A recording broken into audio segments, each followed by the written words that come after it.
So you're just in time for another antique eBay unboxing. This is something that really miffed me when I saw it on eBay. They had a $38 buy it now with a make an offer button.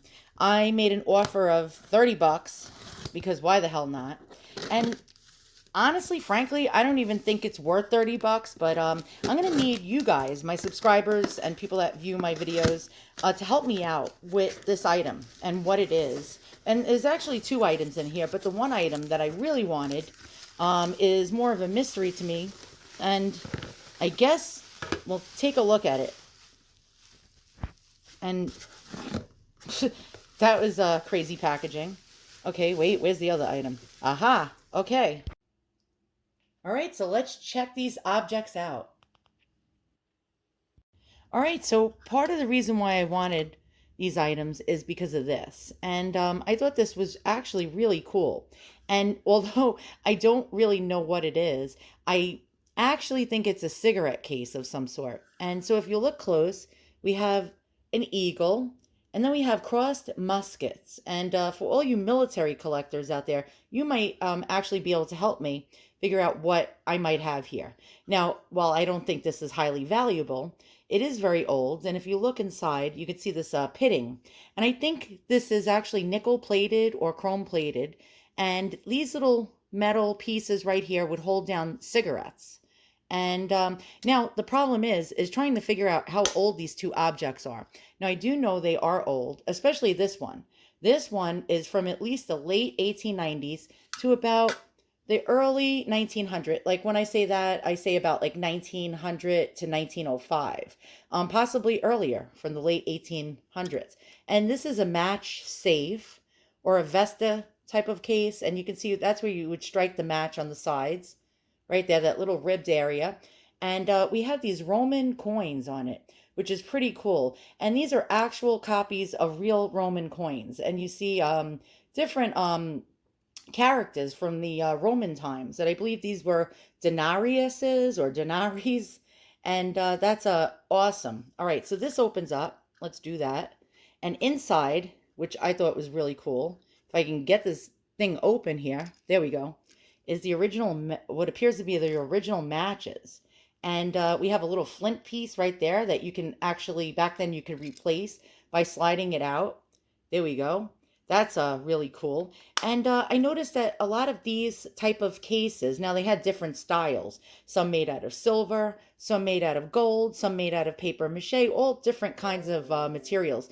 But I do notice that ones that are shaped like this, like in a rectangle and open up almost like a snuff box, generally were actually given away as freebies from stores. Sometimes they would have like a little piece of paper inside or cellophane inside, wrapped like wrapping the matches with an advertisement to a store inside of it, and were mostly given away at fairs and to even soldiers. So this was probably the same person's objects. So when I bought this from the seller, these two objects probably came from the same estate, probably used together in conjunction, or possibly used at different time frames. Now this is a mystery to me.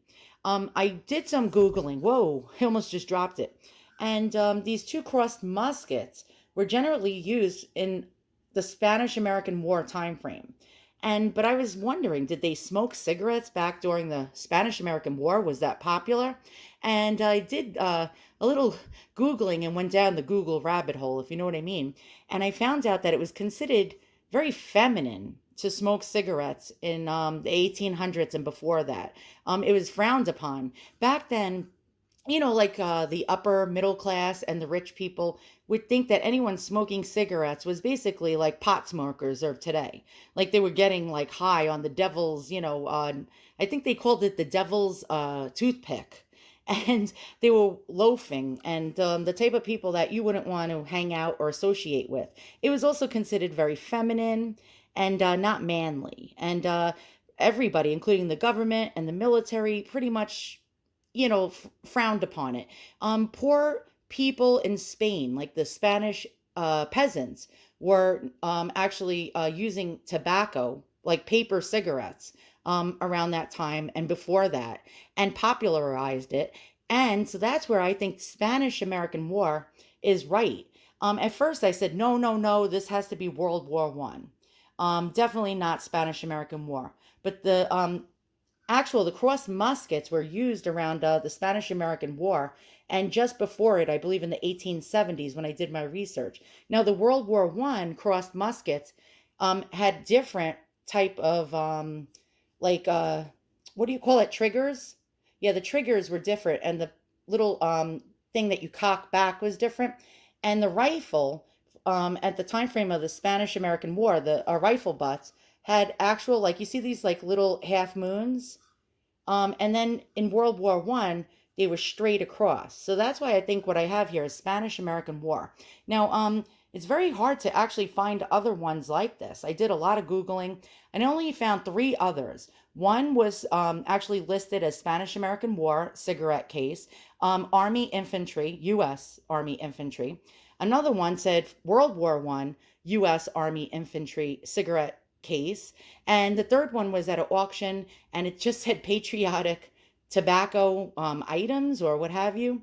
And so I guess the mystery you'll have to help me solve. And I know there's a lot of military collectors out there. So let's get a close up of this and a close up of those crossed muskets. Hopefully, you can help me figure this out. Now, let's take a look at the match case again. Really cool. And I think they call these match safes or match boxes. There you go. And that's a really nice. So all in all, for 30 bucks, this wasn't a bad buy. I think this is made out of brass. It can use a little bit of a cleaning, but I like the patina on it. It gives it a cool look. All right, so let's look at cigarette smoking during the various wars, and let's do a cutaway and check some information out and try to see how possibly this could be Spanish American War. Okay, so sadly, I'm recording my screen, my computer screen. I don't have the type of funds to afford that fancy type of software where you can record your screen. Here's an example of a match case from the Spanish American War time frame that opens up like mine. And here's what I was showing you about the advertisements. So it was given away as almost like a freebie from certain like merchants, and these were very cheaply made.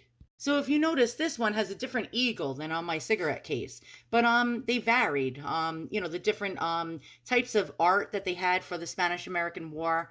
If you notice, there's the flag of Puerto Rico there, and that's circa 1898 when I believe Puerto Rico, Guam, and Guam became part of the U.S. So there you go.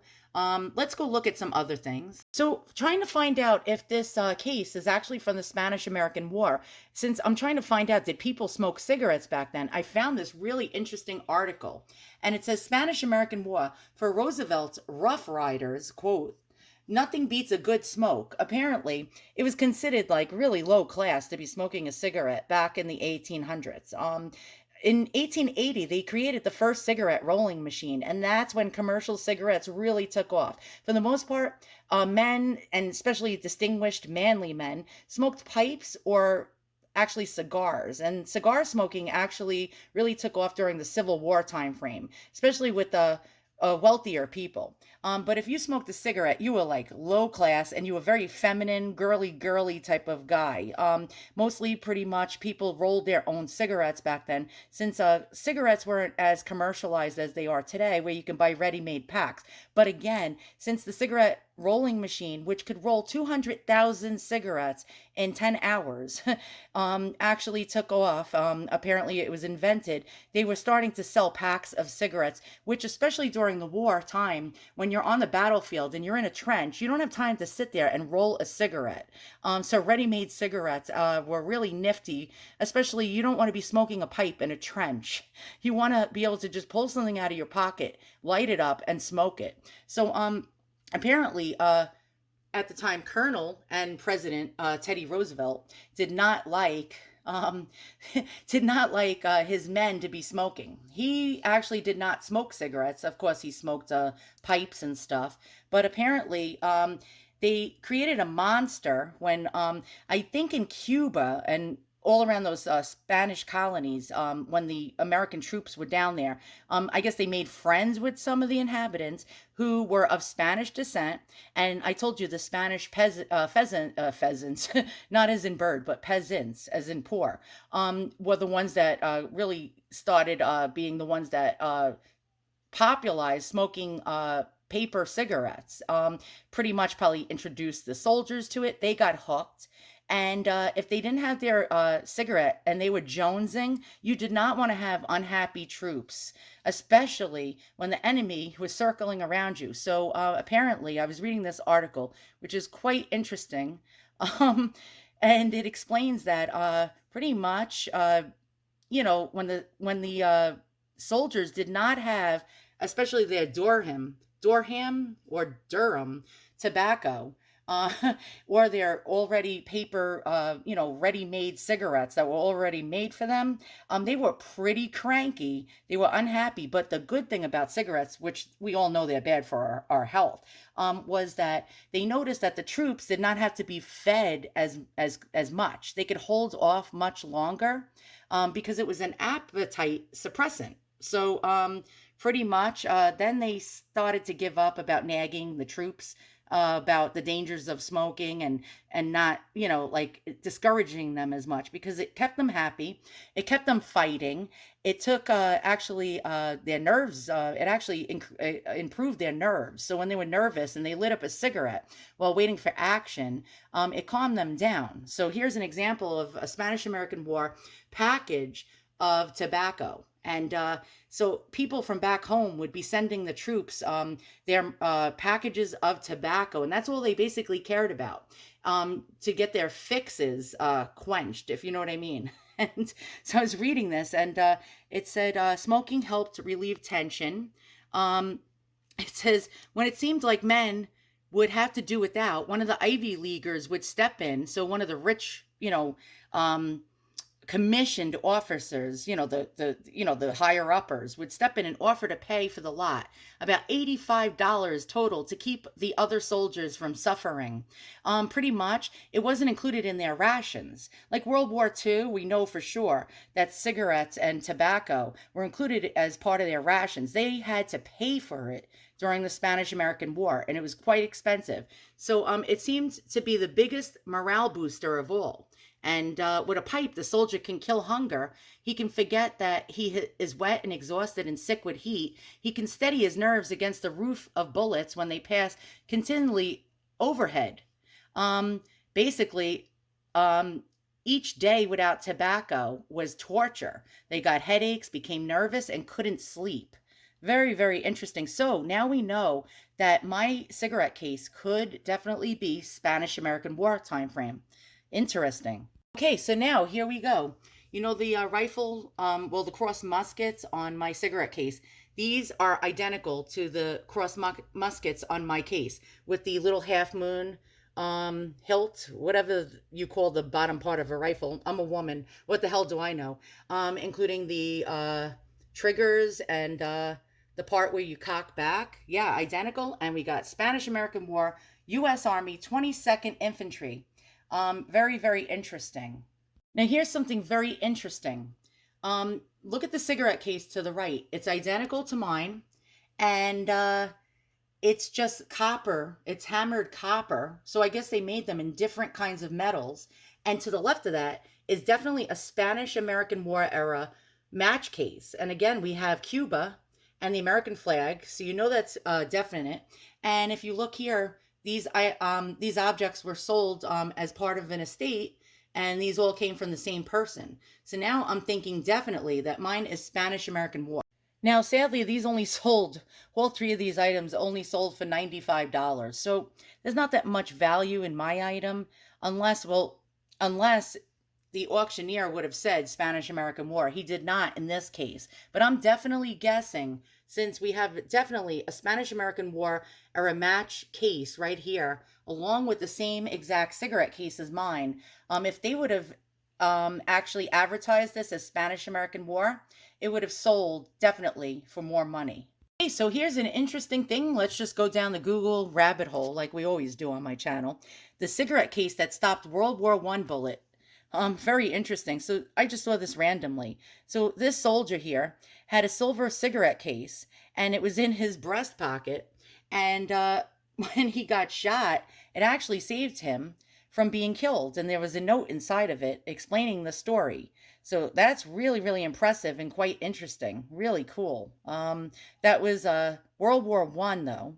And all right, let's continue to look at some more interesting military things. Okay, so you're going to meet a French bulldog that in World War I, his name was Mutt, by the way, Mutt. And a soldier, actually, American soldier, took a liking to him when he wandered onto a U.S. Army base. And from what I read, the soldier, I think, snuck him onto the ship or something like that. And he went to war, and he was trained to bring cigarettes to the soldiers. If the soldiers did not have their cartons of cigarettes with their rations, they would freak out. So this dog would run across enemy lines with cartons of cigarettes strapped to his back. So meet Mutt.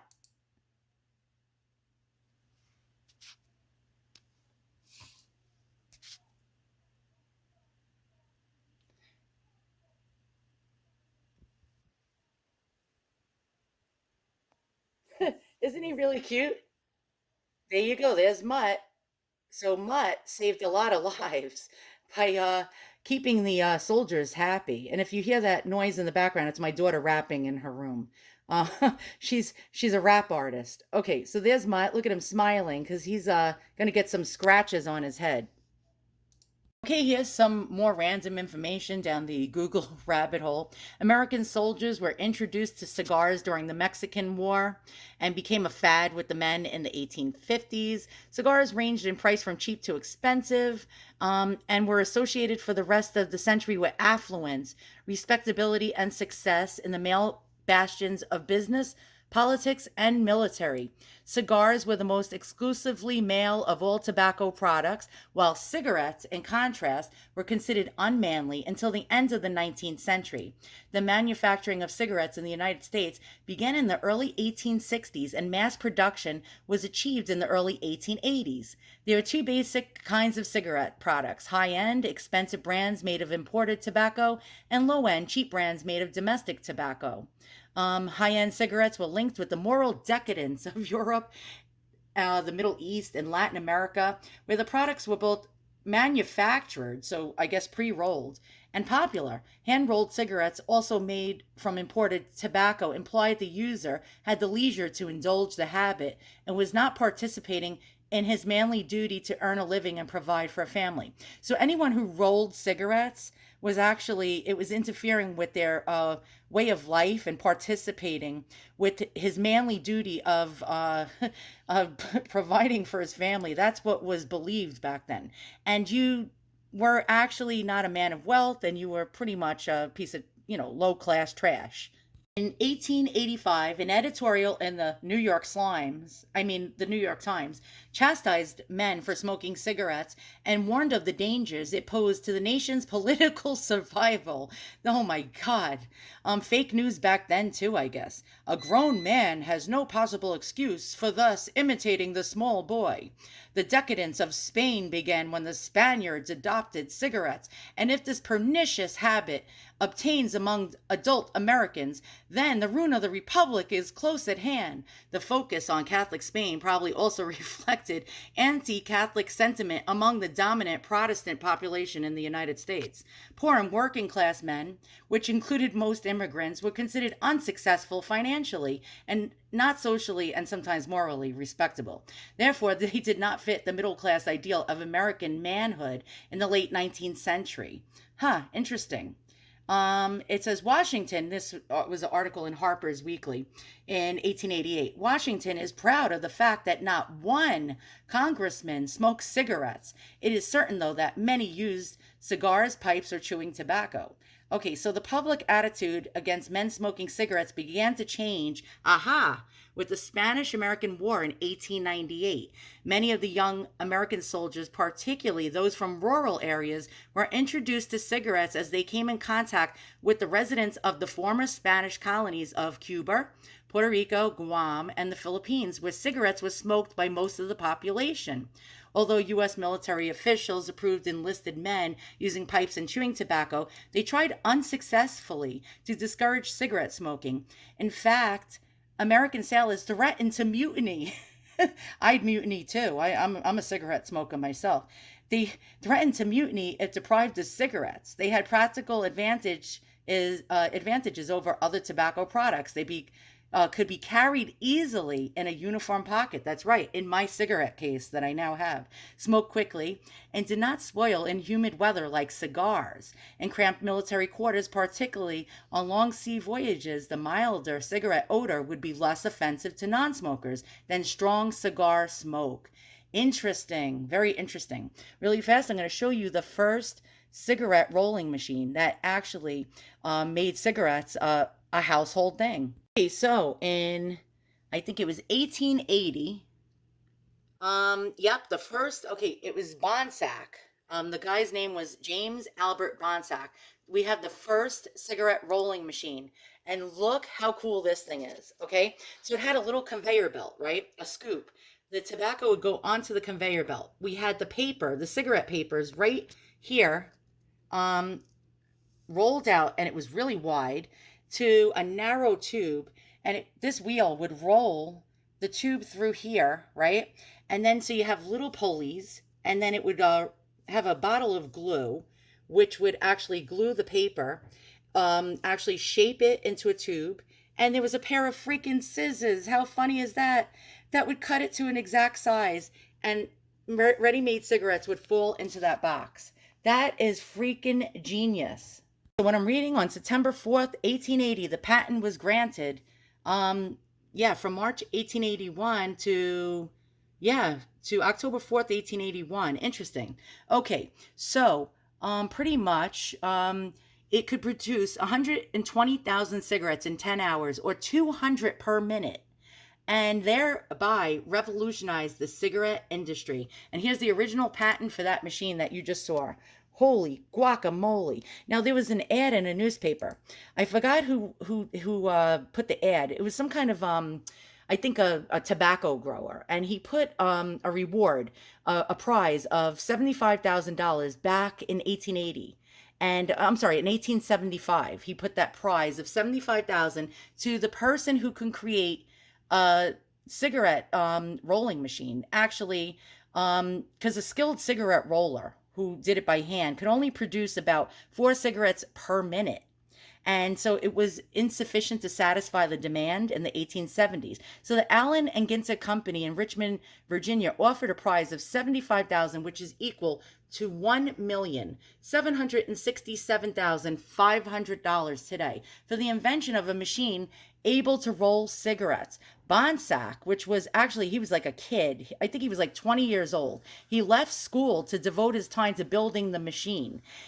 He had the first prototype in 1880, which was destroyed by a fire while in storage. Now, apparently, the company, Allen and Ginter, had ordered the Bonsack machine, but they quickly rejected it, eager to save their prize money and fearing that consumers would balk at a machine-made product. So a guy by the name of Duke, his last name was Duke, and he became a billionaire. Actually a billionaire in today's day and age, for the money back then.